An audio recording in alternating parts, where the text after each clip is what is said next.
Hello বন্ধুরা, আজকে আমরা এক্সপ্লেইন করতে চলেছি এই বছরের অন্যতম suspense thriller cinema HIT the third case মুভিটি। তোমরা যদি first and second case movie নিয়ে করা ভিডিও না দেখে থাকো তাহলে ডেসক্রিপশনে দেওয়া লিঙ্কে ক্লিক করে দেখে আসো আর আমার চ্যানেলটা সাবস্ক্রাইব করে দিও। মুভির শুরুতে সিনেমার মেইন ক্যারেক্টার অফিসার অর্জুনকে দেখতে পাই। অর্জুনকে একটি হত্যার দায়ে পুলিশ অ্যারেস্ট করে এবং আদালত তাকে জেলে পাঠায়। কিন্তু জেলে যাওয়ার পর সেখানকার কয়েদিরা তাকে মারার চেষ্টা করতে থাকে। আসলে জেলে থাকা এই কয়েদিরাই একসময় অর্জুনের হাতে ধরা পড়ে শাস্তি পেয়েছিল। সেই রাগ থেকেই তারা অর্জুনকে মারার চেষ্টা করতে থাকে। তবে তাদের মধ্যে একজন কয়েদি তাকে বাঁচিয়ে একটি আলাদা রুমে নিয়ে আসে। সেই কয়েদি তাকে জিজ্ঞেস করে যে তোমাকে দেখে তো ভালো ঘরেরই সন্তান মনে হচ্ছে, কিন্তু সবাই তোমাকে মারতে চাইছে কেন? তুমি এমন কি অপরাধ করে এসেছো এখানে? এরপর সিন ফ্ল্যাশব্যাকে চলে যায়। সেখানে আমরা দেখতে পাই অর্জুন নির্জল জঙ্গলের ভিতরে গিয়ে একটা চিলকে মাংস খাওয়াচ্ছে। এরপর সে একটা লোককে জঙ্গলের মধ্যে পা উপুর করে বেঁধে নির্মম অত্যাচার করছে। সে ওই অত্যাচারের ভিডিও নিজের ডিভাইসে রেকর্ড করতে থাকে। একটু পর অর্জুন সেই লোকটাকে জবাই করে মেরে ফেলে। তারপর থানায় ফিরে আসে। অর্জুন একজন পুলিশ অফিসার। এইচআইটি হচ্ছে ইন্ডিয়ান পুলিশের বিশেষ একটি তদন্ত সংস্থা। এবার থানায় আসার পর তার কাছে একটা ফোন কল আসে যে জঙ্গলে একজনকে নির্মমভাবে হত্যা করা হয়েছে। এরপর অর্জুন তার টিম নিয়ে সেখানে যায়। আসলে অর্জুন কিছুক্ষণ আগে নিজেই ওই লোকটাকে খুন করে এসেছে। সে এতটাই নিখুঁতভাবে খুন করেছিল যাতে তার টিমের অন্যান্য সদস্যরা কোনো এভিডেন্সই খুঁজে না পায়। এরপর রাত হলে বাসায় ফিরে তার বাবার সাথে সে রাতের খাবার খায়।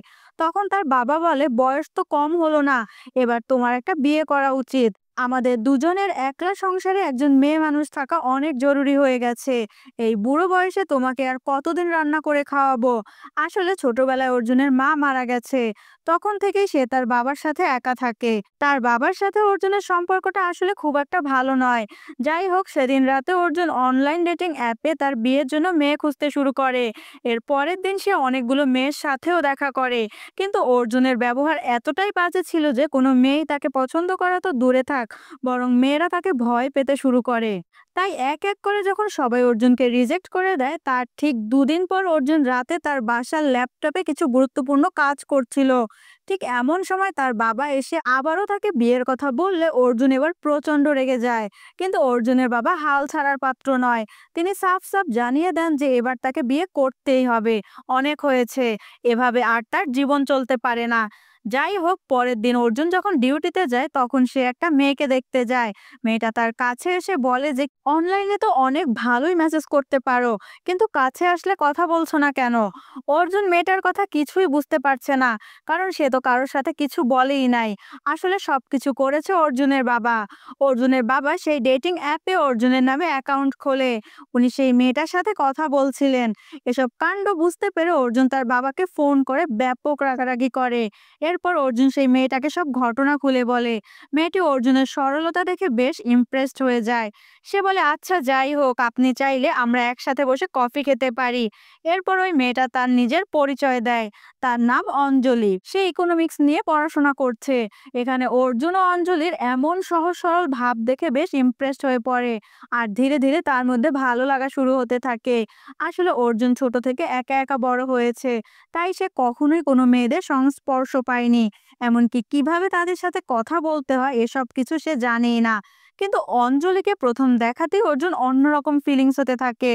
তারা একসাথে অনেক টাইম স্পেন্ড করে এবং দুজনে মিলে অনেক জায়গায় ঘুরতেও যায়। এরপর দেখা যায় অর্জুন আবারও একটা লোককে খুন করার জন্য জঙ্গলে নিয়ে এসেছে।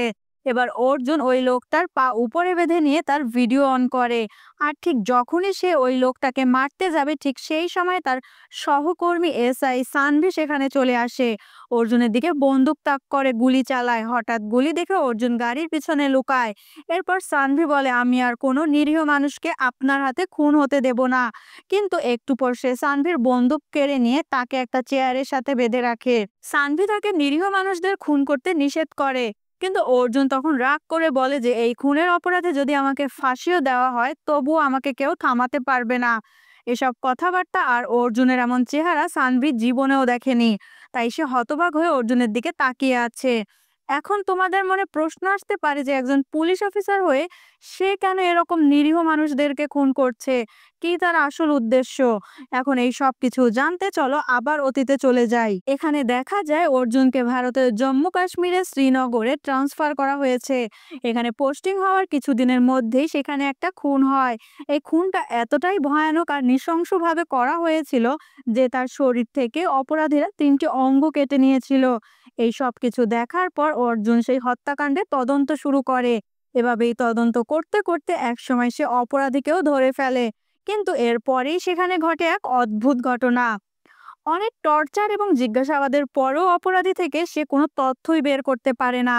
এছাড়া অনেক ইনভেস্টিগেশন করার পরেও এই অপরাধীর আসল কি মোটিভ রয়েছে তার কোনো হদিস পায় না, যার ফলে সে কিছুতেই বুঝতে পারে না যে কেন এই খুনগুলো করা হচ্ছে। তবে এই ঘটনার কিছুদিন পর সে টিভিতে দেখতে পারে যে বিহারেও ঠিক একইভাবে এক ব্যক্তিকে খুন করা হয়েছে। অর্জুন অবাক হয়ে দেখতে থাকে যে একই স্টাইলে ঠিক একইভাবে এই হত্যাকাণ্ডগুলো করা হয়েছে। কিন্তু এখানে সবচেয়ে ভয়ের ব্যাপার হলো এ দুটো লোকেশন একদমই ভিন্ন। তার মানে এই একই ব্যক্তি এসব খুনগুলো করছে নাকি, হয়তো দুই প্রান্তে দুজন ভিন্ন ব্যক্তি খুন করে চলেছে। কিন্তু এটা কিভাবে সম্ভব? এটা নিশ্চয়ই কোনো বড় গ্যাংয়ের কাজ হবে। তাই অর্জুন এরপর তার এসআই কে বিহারের পুলিশের সাথে যোগাযোগ করতে বলে। এরপর তারা সেই মামলার সকল রেকর্ড এবং এভিডেন্স দেখতে চায়, কিন্তু বিহার পুলিশ থেকে তারা সেভাবে কোনো রেসপন্সই পায় না। যার ফলে অর্জুন এবার সিদ্ধান্ত নেয় যে সে বিহারে গিয়ে সরাসরি এই কেসের ডিটেলস জেনে আসবে। যার কারণে অর্জুন তার পুরো টিম নিয়ে বিহারের উদ্দেশ্যে রওনা দেয়। কিন্তু অর্জুন বিহারে গিয়ে দেখে যে বিহারের পুলিশ ইতিমধ্যে সে অপরাধীকে গ্রেপ্তার করে ফেলেছে। এরপর অর্জুন সেই অপরাধীর সাথে দেখা করে, কিন্তু ওই ক্রিমিনাল তাকে পাত্তা না দিয়ে চ্যালেঞ্জ করে বলে, পৃথিবীর কোনো হাজত নেই যে আমাকে আটকে রাখতে পারে, আমি 2 ঘন্টার মধ্যে এখান থেকে বেরিয়ে যাব। তখনই সেখানে বিহারের পুলিশের একজন এসে অর্জুনকে বলে এই ছেলেটা একটা নেতার হয়ে কাজ করে এবং কিছুক্ষণের মধ্যেই তার লোকেরা থানায় গিয়ে হামলা করে তাকে নিয়ে যাবে। এই কথা শোনার পর অর্জুন সেই অপরাধীকে সঙ্গে নিয়ে কাশ্মীরে গিয়ে আরো ভালোভাবে তদন্ত করতে চায়। তবে কাশ্মীরে যাওয়ার পথে অর্জুনের গাড়ির উপরে সেই নেতার লোকেরা হামলা করে বসে এবং সেখানে এক বীভৎস লড়াই শুরু হয়। তবে ফাইনালি অর্জুন সেই অপরাধীকে শ্রীনগরে নিয়ে আসতে সক্ষম হয়। এরপর শ্রীনগরে ফিরে এসে অর্জুন দেখে যে সেখানে তার বিরুদ্ধে জনগণ বিক্ষোভ করছে। আসলে যাকে সে শ্রীনগরে অ্যারেস্ট করেছিল সেই ব্যক্তি হচ্ছে এই জম্মু কাশ্মীরের সংগঠন আজাদ কাশ্মীরের একজন বড় নেতা। তাই তাকে বাঁচাতে বাইরে সবাই প্রচন্ড বিক্ষোভ করছে। এর পরের সিনে আমরা দেখি অর্জুন তার সিনিয়র অফিসার মিস রিয়ার সাথে কথা বলছে। রিয়া অর্জুনের উপর প্রচন্ড রেগে যায় এবং তাকে আরো সংযত হতে বলে। তবে অর্জুন সেই অপরাধীকে ধরার সময় তার সহযোগীদের বেধড়ক মারধর করে এবং সেটা দেখে জনগণ আরো বেশি ক্ষেপে যায়। অর্জুন তখন বলে, ম্যাম, এটা নিয়ে মোট 17টা খুন হয়েছে এবং এই সব খুনগুলো হয়েছে ঠিক একই স্টাইলে। তবে একই স্টাইলে খুন হলেও এই সব খুনগুলো হয়েছে ভিন্ন ভিন্ন জায়গায়। তাই আমার মনে হয় এটা কখনোই কোনো কাকতালীয় ঘটনা হতে পারে না। এর পিছনে নিশ্চয়ই গভীর কোনো ষড়যন্ত্র রয়েছে। তাই আমি এই কেসটাকে গভীরভাবে ইনভেস্টিগেশন করতে চাই। এসব কথাবার্তা শুনে রিয়া বিষয়টার গুরুত্ব বুঝতে পারে। তাই সে অর্জুনকে এই কেসের ইনভেস্টিগেশনের দায়িত্ব দিয়ে দেয়। এরপর অর্জুন সেখান থেকে বের হয়ে দেখে যে বিক্ষোভকারীদের একজন তার ইউনিফর্ম পুড়িয়ে ফেলছে। এই দৃশ্য দেখে অর্জুন প্রচন্ড রেগে গিয়ে সেই লোকটাকে অনেক মারধর করে এবং মারধর করার সময় হঠাৎ সে একটা অদ্ভুত ধরনের ট্যাটু দেখতে পায়। ঠিক এমনই একটা ট্যাটু সে আগের দুজন অপরাধীর কাছেও দেখতে পেয়েছিল। এরপর অর্জুন দুজন অপরাধীকে সামনাসামনি বসিয়ে জিজ্ঞাসাবাদ শুরু করে। অর্জুন বলতে থাকে, তোমরা দুজনেই ভিন্ন ভিন্ন ব্যক্তি, কিন্তু ভিন্ন ভিন্ন ব্যক্তি হয়েও ভিন্ন ভিন্ন জায়গা থেকে একই স্টাইলে কিভাবে খুন করলে? কিন্তু তার এসব জেরার মুখে এই দুই ব্যক্তি তাদের মুখ কিছুতেই খোলে না। এরপর অর্জুন তাদেরকে বিভিন্ন কথা এদিক সেদিক ঘুরিয়ে পেঁচিয়ে বলতে শুরু করে। সে এমন এমন সব ট্রিক্স করতে থাকে যাতে তারা অর্জুনের কথার ফাঁদে পড়তে থাকে। তখন অর্জুন তাদের মুখ থেকে একটা কথা জানতে পারে। এখানে অর্জুন তাদের একজনের মুখ থেকে সিটিকে সম্পর্কে জানতে পারে। সিটিকে এর মানে হলো ক্যাপচার, টর্চার অ্যান্ড কিল। এরপর অর্জুন তখন সিটিকে সম্পর্কে ইনভেস্টিগেশন শুরু করে।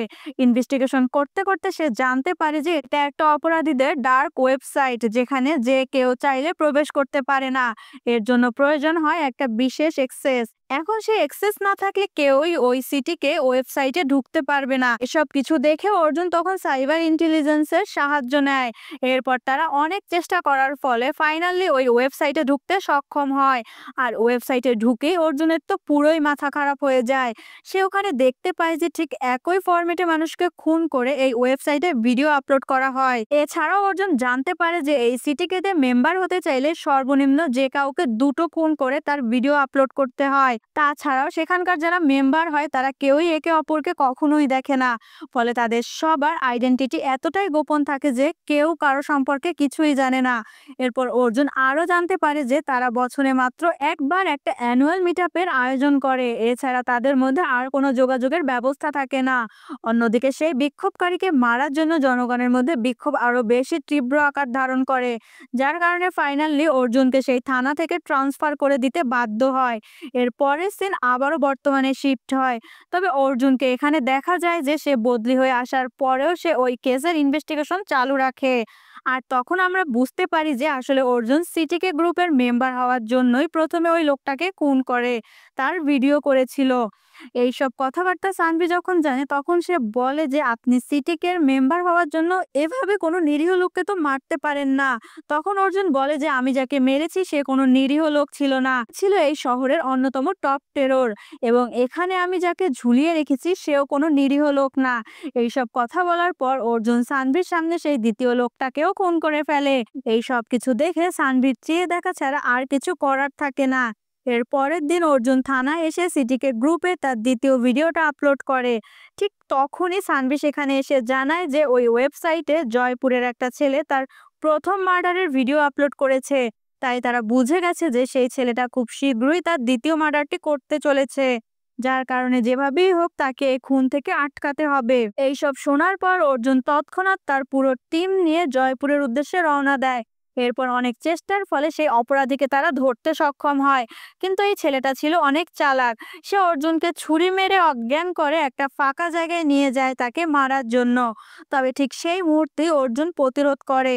দুজনের মধ্যে অনেক দীর্ঘ সময় ধরে ফাইট চলতে থাকে। অর্জুন তার কৌশল খাটিয়ে লোকটিকে মেরে ফেলে এবং যেই মেয়েটাকে সে মারতে যাচ্ছিল তাকে উদ্ধার করে নেয়। এরপর অর্জুন ছেলেটার ওয়ালেট চেক করে জানতে পারে যে সেও সিটিকে গ্রুপের একজন সক্রিয় মেম্বার। অর্জুন তার ফোনে সিটিকের ওয়েবসাইট থেকে একটা নোটিফিকেশন দেখতে পায় যেখানে লেখা ছিল যে খুব শীঘ্রই সিটিকে গ্রুপের মেম্বারদের সাথে একটি মিটআপ হতে যাচ্ছে। এই সব কিছুর মাঝে অর্জুনের ফোনে ঠিক একই ধরনের একটা মেসেজ আসে। তাই অর্জুন সিদ্ধান্ত নেয় যে সে ওই মিটআপে অংশগ্রহণ করবে এবং সেখানে গিয়ে সে বিস্তারিত সবকিছু জানবে। তার মতে এটাই হচ্ছে অপরাধীদের ধরার সবচেয়ে বড় সুযোগ। এরপর দেখা যায় হঠাৎ সেখানে অঞ্জলি এসে উপস্থিত হয়। অঞ্জলিকে তার অফিসে দেখে অর্জুন খুব খুশি হয়। অঞ্জলি তাকে জানায় যে সে অর্জুনের মায়ের ছবি ব্যবহার করে একটা ভিডিও বানিয়েছে। এই ভিডিওটা দেখে তখন অর্জুন অনেক আবেগে আপ্লুত হয়ে পড়ে। ঠিক তখনই অর্জুনের ফোনে একটা কল আসে এবং সে বাইরে গিয়ে কথা বলতে শুরু করে। তবে এই সুযোগে অঞ্জলি অর্জুনের ল্যাপটপে কিছু একটা খোঁজ করতে শুরু করে। তবে অর্জুন ঘরে ফিরে এলে অঞ্জলি আবারও তার বানানো মায়ের ভিডিওটা প্লে করে, যেন সে বোঝাতে চায় সে কিছুই জানে না। এর পরের সিনে দেখি অর্জুন তার সিনিয়র অফিসারের সঙ্গে সিটিকে গ্রুপ সম্পর্কে আলোচনা করছে। অর্জুন তাকে বলে যে এই অপরাধীদের ধরার এটাই শেষ সুযোগ, তাই সে ওই মিটআপে অংশগ্রহণ করতে চায়। তবে সিনিয়র অফিসার তার কথা শুনেও রাজি হয়ে যায়। এছাড়াও সে বলে এটা একটা হাইলি রিস্কি মিশন, তাই এই মিশনে একজন বিশেষ অফিসার তার টিম সহ অর্জুনকে সহায়তা করবে। অর্জুন প্রথমে কিছুটা আপত্তি জানালেও পরে সিনিয়রের কথা শুনে রাজি হয়ে যায়। এর পরের দিন সকালে অর্জুন রেল স্টেশনে এসে তার সিনিয়রের জন্য অপেক্ষা করছিল। তবে কিছুক্ষণ পর তার সিনিয়র সেখানে এসে উপস্থিত হয়। তার সাথে ছিল অঞ্জলি। এই অঞ্জলিকে দেখে অর্জুন তো যেন পুরো আকাশ থেকে পড়ে। ঠিক তখনই তার সিনিয়র জানায় অঞ্জলি হচ্ছে সেই বিশেষ অফিসার যে তাকে এই মিশনের জন্য সাহায্য করবে। তখন বোঝা যায় আসলে অর্জুনকে ফলো করার জন্যই অঞ্জলি তার সাথে ইনভলভ হয়েছিল। এরপর অর্জুন তার সিনিয়রের কাছ থেকে বিদায় নিয়ে ট্রেন যাত্রা শুরু করে। ট্রেন চলাকালীন অঞ্জলি তার কাছে এসে বলে, ডিএসপি স্যার আমাকে তোমার উপরে নজর রাখতে বলেছিল, আমি কেবল আমার ডিউটি পালন করছিলাম। তবে আমার ডিউটি পালন করতে গিয়ে আমি সত্যি সত্যি তোমাকে অনেক ভালোবেসে ফেলেছি। আমি যখন পুলিশের ট্রেনিং ট্রেনিং নিচ্ছিলাম তখন থেকে আমার তোমাকে ভালো লাগতো। আর একদিন সকালে তুমি আমার বোনকে যখন কিছু গুন্ডাদের হাত থেকে বাঁচিয়েছিলে, সেদিন থেকে আমি তোমাকে সম্পূর্ণরূপে ভালোবেসে ফেলেছি। অঞ্জলির এসব কথাবার্তা শুনে অর্জুন বুঝতে পারে না যে সে তাকে সত্যিকার অর্থেই ভালোবাসে। যাই হোক, এর পরের সিনে আমরা চলে যাই অরুণাচল প্রদেশে। এখানে অর্জুন সিটিকে গ্রুপ মেম্বারদের জন্য অপেক্ষা করছিল। অন্যদিকে অঞ্জলি ও তার টিম গোপনে অর্জুনকে ফলো করছিল, যেন কোনো বিপদ হলে দ্রুত তাকে সেখানে সাহায্য করতে যেতে পারে। ঠিক এমন এক সময় তিনটে গাড়ি তাদের সামনে আসে এবং তারা অর্জুনকে নিয়ে দ্রুত সেখান থেকে চলে যায়। এরপর অঞ্জলি তার টিমকে তিনটা ভাগে ভাগ করে তিনটা গাড়িকে ফলো করতে বলে, কিন্তু দেখা যায় যে তিনটি গাড়ির একটাতেও অর্জুন ছিল না। এটা আসলে সিটিকে গ্রুপের সিকিউরিটির জন্য একটি ফাঁদ ছিল। অর্জুনের চোখ বেঁধে তারা তাকে একটা পুরাতন জমিদার বাড়িতে নিয়ে যায়, আর সেখানেই আমরা এই সিটিকে গ্রুপের অ্যাডমিন আলফাকে দেখতে পাই। আলফা অর্জুনকে অভ্যর্থনা জানায় এবং ভিতরে নিয়ে গিয়ে তার ইউনিফর্ম খুলে সিটিকে মেম্বারদের নির্ধারিত পোশাক পরিয়ে দেওয়া হয়।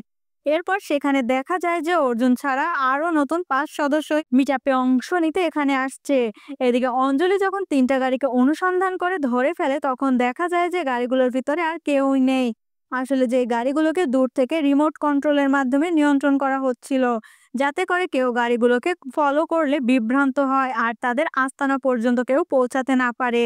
এসব কাণ্ড দেখে অঞ্জলি পুরো হতাশ হয়ে পড়ে এবং তার সিনিয়র অফিসারকে ফোন করে জঙ্গলের ভিতরে অভিযান চালানোর অনুমতি চায়, কিন্তু অফিসার তাকে শান্ত থাকতে বলে এবং আরো কিছুক্ষণ অপেক্ষা করার নির্দেশ দেয়।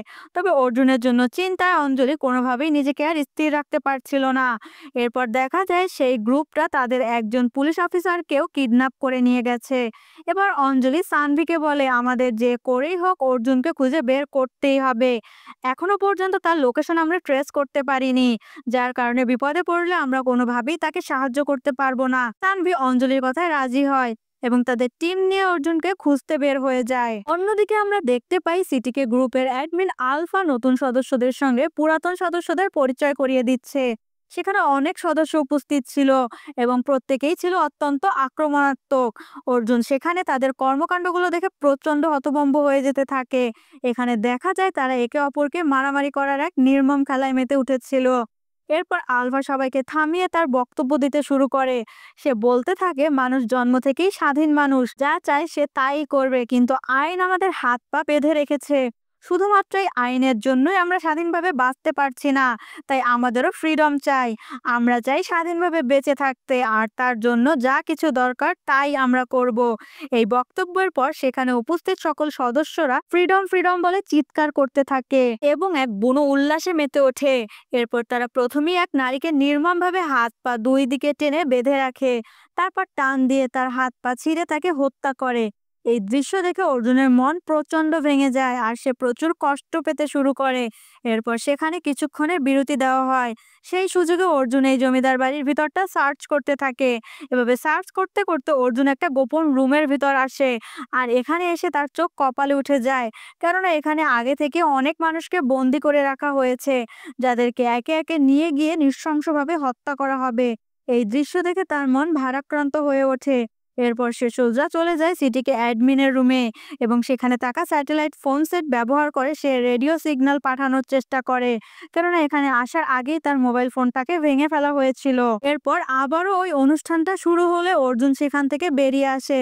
এবার সে এসে দেখতে পায় যে আবারও নতুন করে তারা একজনকে হত্যা করে আনন্দে মেতে উঠেছে। ঠিক তখনই অর্জুন মনে মনে এক পরিকল্পনা করে, যেভাবেই হোক তাকে এই ব্যক্তিটাকে বাঁচাতেই হবে। তাই সবার চোখের আড়ালে সে সেখান থেকে বেরিয়ে একটা ভয়ানক বিস্ফোরণ ঘটায়। এই বিস্ফোরণের আওয়াজে সবার দৃষ্টি সেখানে চলে যায়, আর এই সুযোগে ওই বন্দির নজর সবার চোখ থেকে এড়িয়ে যায়। ঠিক তখনই আলফা চিৎকার করে বলে যে আমাদের দলে নিশ্চয়ই একজন বিশ্বাসঘাতক রয়েছে, তা না হলে এখানে একা একা কোনো বিস্ফোরণ ঘটতে পারে না। এছাড়াও সিটিকে এত বছর ধরে কাজ করছে, আজ প্রথম তাদের তিনটা আস্তানায় পুলিশ তল্লাশি করছে, কিন্তু এমন কাণ্ড কখনোই ঘটেনি। তাহলে আজ হলো কেন? নিশ্চয়ই ওই 5 জন নতুন সদস্যের মধ্যেই একজন বিশ্বাসঘাতক রয়েছে। এরপর আলফা সবাইকে নির্দেশ দেয় যে ওই 5 জনকে একে অপরকে মারামারি করতে হবে। এই মারামারিতে যে শেষ পর্যন্ত টিকে থাকবে সেই হবে প্রকৃত সিটিকের আলফা মেম্বার। এসব কথা শোনার পর তাদের 5 জনের মধ্যে শুরু হয় এক দুর্দান্ত ফাইটিং। কিন্তু দেখা যায় যে এসআই কেরি অর্জুনের সাথে সেখানে পেরে ওঠে না, কেননা অর্জুন একে একে সবাইকে মেরে ফেলে। এসব কাণ্ড দেখে আলফা এবার মুচকি আসে এসব কাণ্ড দেখে আলফা এবার মুচকি হাসে। সে বলতে শুরু করে, একজন প্রশিক্ষিত পুলিশ অফিসার ছাড়া একা কারো পক্ষে 4 জনকে মেরে ফেলা সম্ভব নয়। তাই আমার মতে তুমি সেই বিশ্বাসঘাতক যে বিস্ফোরণ ঘটিয়েছিলে। এরপর সে আদেশ দেয় সেই পুলিশ অফিসারটাকে সেখানে নিয়ে আসতে। আলফা সেই পুলিশ অফিসারকে জিজ্ঞেস করে যে সে কি অর্জুনকে চেনে কিনা। ঠিক তখনই অর্জুন তার চোখের ইশারায় তাকে হ্যাঁ বলতে বলে। আর এটা দেখেই সেই পুলিশ অফিসার বলে, হ্যাঁ, অর্জুনই হলো আমাদের সিনিয়র অফিসার। এই কথা শুনে আলফা এবার তার আসল বুদ্ধি চালে। সে তখন বলে যে এবার তোমাদের দুজনের মধ্যে ফাইট করতে হবে। তোমাদের দুজনের মধ্যে যে বেঁচে থাকবে শুধু তাকেই আমরা ছেড়ে দেব। এই কথা শুনে অর্জুন বাধ্য হয়ে তার সাথে ফাইট শুরু করে দেয়। তবে এই ফাইটের মাঝখানে অর্জুন তাকে বলে যে তোমাকে এখন অভিনয় করতে হবে। আমি শুধু তোমাকে মারবো আর তুমি মার খাওয়ার অভিনয় করতে থাকবে। এই লড়াই চালিয়ে যাবে। এরপর সেখানে তাদের মধ্যে অনেক সময় ধরে ফাইট চলে। তবে এই ফাইট চলার মধ্যে হঠাৎ আলফা এক লোক ওই নতুন 5 সদস্যদের একজনের রুম থেকে একটি রেডিও সার্কিট খুঁজে পায়। এরপর আলফা হঠাৎ চিৎকার করে সেই ফাইটটা বন্ধ করতে বলে এবং বলে, আমি আসল বিশ্বাসঘাতককে পেয়ে গেছি। আসলে এই লোকটাই হচ্ছে পুলিশ অফিসার, কেননা ওর রুমে আমরা চিপসেট পেয়েছি। এরপর আলফা অর্জুনকে আদেশ দেয়, তুমি এই অফিসারটাকে মেরে ফেলো। তখন অর্জুন বলে যে আমার দলে যেহেতু একটা বিশ্বাসঘাতক ঢুকে পড়েছে, তাই তাকে মেরে ফেললে আমরা আর কিছুই জানতে পারবো না। যার কারণে আমাকে জানতে হবে যে কে কে পুলিশের হয়ে কাজ করছে কিংবা তাদের পরিকল্পনা কি। আর এইসব জানার জন্য আমাদের ওকে জীবিত রাখতেই হবে, কেননা ও আমাদের সব ইনফরমেশনগুলোকে পুলিশকে দিয়ে দিবে। আলফা অর্জুনের এমন বুদ্ধিদীপ্ত কথা শুনে বেশ অবাক হয় এবং তার কথা মেনে নিয়ে বলে যে তাহলে তুমি ওর কাছ থেকে সমস্ত ইনফরমেশন আদায় করো। এরপর অর্জুন ওই পুলিশ অফিসারটাকে একটা আলাদা রুমে নিয়ে যায়। এই রুমে আগে থেকে অনেক বন্দীদের আটক করে রাখা হয়েছিল। তাই সে ওই পুলিশ অফিসারটাকে বলে যে আমি যখন তোমাকে ইশারা দেব তখন তুমি বাকি বন্দীদের নিয়ে পালিয়ে যাবে। আসলে অর্জুন সবাইকে মেরে নিরপরাধ মানুষগুলোকে বাঁচিয়ে এখান থেকে বের হবার প্ল্যান করছিল। তখন দেখা যায় জঙ্গলে অঞ্জলি তার টিম নিয়ে অর্জুনকে খুঁজেই চলেছে। ঠিক এমন একটা সময় রেডিওতে সে একটা দুর্বল সিগন্যাল পাচ্ছিল। তখন সে বুঝতে পারে যে অর্জুন কোনোভাবে তার কাছে সংকেত পাঠানোর চেষ্টা করছে, যার ফলে অঞ্জলি সাথে সাথে সেই সিগন্যাল ধরেই আগাতে থাকে। অন্যদিকে আলফা একটা ছোট্ট শিশুকে দেখিয়ে বলে যে এই বাচ্চাটাকে যে হত্যা করতে পারবে সেই হবে আমাদের দলের সবচেয়ে নিষ্ঠুর ও শক্তিশালী সদস্য। এই অ্যানাউন্সমেন্ট শুনে ঠিক তখনই তার দলের এক সদস্য ওই শিশুটাকে মারতে এগিয়ে আসে। কিন্তু এই দৃশ্য দেখে অর্জুন আর নিজেকে ঠিক রাখতে পারে না। যখন এই সদস্য বাচ্চাটাকে কোপ দিতে যাবে তখন অর্জুন এক কোপ দিয়ে তার মাথা আলাদা করে দেয়। ওই ক্রিমিনালকে পুরো ছিন্ন ভিন্ন করে দেয় এবং সেই শিশুটিকে পুলিশ অফিসারের হাতে তুলে দিয়ে বলে যে সব নিরপরাধ মানুষকে পরিকল্পনা মতো এখান থেকে নিয়ে দ্রুত পালিয়ে যাও, আমি বাকিটা দেখে নিচ্ছি। এরপর অর্জুন একে একে সিটিকের সব সদস্যদেরকে নৃশংসভাবে হত্যা করতে শুরু করে। যেই আসছিল তাকেই কচুকাটা করছিল। এতগুলো হিংস্র মানুষের বিরুদ্ধে একাই লড়াই চালিয়ে যাচ্ছিল আর নিরপরাধ মানুষগুলোকে বাঁচিয়ে নিচ্ছিল। এমন ফাইট চলতে থাকে দীর্ঘ সময় ধরে। অর্জুনের কাছে এতগুলো সদস্য কিছুই ছিল না, সে একাই সবাইকে কেটে ফেলছিল। সবার রক্তে অর্জুন পুরো ভিজে লাল হয়ে যায় আর দারুণ ফাইটিং স্কিলে সবাইকে কপোকাত করছিল আর তাদের সবাইকে মেরে হাড়গোড় ভেঙে দিতে থাকে। এদিকে অঞ্জলিও সেই সংকেত অনুসরণ করে তার টিম নিয়ে ঘটনাস্থলে পৌঁছে যায়। সেখানে দেখে একটি চিল আগে থেকে বসে আছে। এই চিল যাকে মুভির শুরুতে আমরা দেখেছিলাম অর্জুন মাংস খাইয়েছিল, এর মাধ্যমে সে রেডিও ওয়েভ সেট করছিল, যার মাধ্যমে অঞ্জলি অর্জুনের লোকেশন খুঁজে পায়। কিন্তু তাদের সংখ্যায় কম থাকায় অঞ্জলি সিনিয়র অফিসারকে ফোন করে আরো পুলিশ পাঠাতে বলে। এদিকে অর্জুন তখনও ভয়ঙ্করভাবে একের পর এক শত্রুকে নিধন করে চলেছে। মুভির এই অংশটা এতটাই সহিংস ছিল যে না দেখলে তোমরা কল্পনাই করতে পারবে না। এরপর সবাইকে বের করে দিয়ে অর্জুন একা হয়ে যায়। এতক্ষণ ফাইট করতে করতে অর্জুন অনেকটা ক্লান্ত হয়ে পড়ে। তখন তারা অর্জুনকে ধরে মেরে ফেলার জন্য যেই একটা কোপ দিবে ঠিক সেই সময় সবাইকে অবাক করে দিয়ে হিট দ্য সেকেন্ড কেস এর কেডি সেখানে এসে এলোপাতাড়ি গুলি চালাতে শুরু করে। প্রতি গুলিতে একজন করে মারা যেতে থাকে। এক সময় অঞ্জলি, অভিলাষ ও তার টিম নিয়ে অর্জুনের সাথে যুক্ত হয়, কিন্তু তখনও সিটিকের সদস্য সংখ্যা বেশি হওয়ায় তারা সবাই মিলে ফাইট করছিল। তখন কেডি ম্যাক্সকে ডাকে আর ম্যাক্স এসে সিটিকে সদস্যদের উপর হামলা শুরু করে। অবশেষে গ্রুপ অ্যাডমিন আলফার সাথে ফাইট শুরু হয়। লম্বা সময় ধরে ফাইট চলার পর তারা আলফাকে ধরে ফেলতে সক্ষম হয়। আলফাকে ধরা হয়ে গেলে আলফা তখন হাসতে হাসতে বলে, তুমি এমন একজনকে মারতে যাচ্ছ যার চোখে কোনো মৃত্যুর ভয়ই নেই, যার কাছে মৃত্যু একদম তুচ্ছ একটা ব্যাপার। আমার হৃদয়ে কোনো হতাশা বা আফসোসও নেই, তাই এমন একজনকে মেরে তোমার কি লাভ? ঠিক তখনই অর্জুন শান্ত সুরে উত্তর দেয় যে, আমি যেই সিটিকে সদস্যকে জয়পুরে মেরেছিলাম সে ছিল তোমার আপন ছোট ভাই। আর এই কথা শুনে আলফা এবার প্রচন্ড হতবাক হয়ে পড়ে। এছাড়াও সে তার ছোট ভাইয়ের কথা মনে করতে করতে ভিতর থেকে ভেঙে পড়ে। ঠিক তখনই অর্জুন তার মাথায় গুলি করে তার চ্যাপ্টার এখানেই শেষ করে দেয়। ফাইনালি সবকিছু শেষ হয়ে গেলে এরপর আমরা দেখি অর্জুন ও কেডি একসাথে বসে এই কেস নিয়ে কথা বলছে। তখন জানা যায় তাদের মধ্যে আরেকজন গোয়েন্দা অফিসার এসিপি ধানিয়া এই কেসটি নিয়ে তদন্ত করছিল। অর্জুন যেদিন সেখানে গিয়েছিল সেদিন যে মহিলাটাকে মারা হয়েছে তিনি ছিলেন সেই এসিপি ধানিয়া। সে সিটিকে গ্রুপ সম্পর্কে গুরুত্বপূর্ণ তথ্য জানতে পেরেছিলেন, তাই তিনি সরাসরি তাদের আস্তানায় গিয়ে ঢুকে পড়েন। কিন্তু দুর্ভাগ্যজনকভাবে সে ধরা পড়ে যান। মূলত সেদিন তাকে মারার কথা ছিল না। সিটিকে সাধারণত সিরিয়াল অনুযায়ী তাদের ভিকটিমদেরকে হত্যা করত, তবে সেদিন এক ছোট্ট মেয়ের সিরিয়াল ছিল। কিন্তু ধানিয়া সেই শিশুটাকে রক্ষা করতে নিজের সিরিয়াল বদলে দেয় যাতে ওই মেয়েটা বেঁচে যায়। ধানিয়া সেই ছোট্ট প্রাণটাকে রক্ষা করতে গিয়ে নিজেই তার জীবন দিয়ে দেয়। এছাড়াও আরও একটা ভয়ঙ্কর তথ্য তাদের সামনে আসে। সিটিকে গ্রুপের প্রধান ছিল স্যামুয়েল জেমস। অমৃতা তার সম্পর্কেও নিশ্চিত তথ্য পেয়েছিল, কিন্তু তাকে ধরার আগেই স্যামুয়েল তাকে হত্যা করে ফেলে। এছাড়াও এই গ্রুপ মানুষের শরীর থেকে অঙ্গ চুরি করে এক ধরনের ভয়ানক ড্রাগ তৈরি করত, যা এতটাই শক্তিশালী ছিল যে যেটা ৮০ বছরের এক বৃদ্ধকেও সন্তান জন্ম দেওয়াতে পারত। তাই এই ড্রাগ বিভিন্ন অবৈধ ও অমানবিক কাজে ব্যবহার করা হতো। এছাড়াও অর্জুন সরকারের অনুসন্ধানে জানা যায় যে বর্তমানে স্যামুয়েল জেমস আরেক মামলায় ৪ বছরের সাজা খাটছে এবং সে এখনো জেলেই আছে। এসব কথা শোনার পর অর্জুন একটা প্ল্যান করে। সে চায় তাকে নিজেই শেষ করবে, এই জন্য প্ল্যান করে সে জেলে চলে যায়। এই জন্যই আমরা মুভির শুরুতে অর্জুনকে জেলে যেতে দেখি।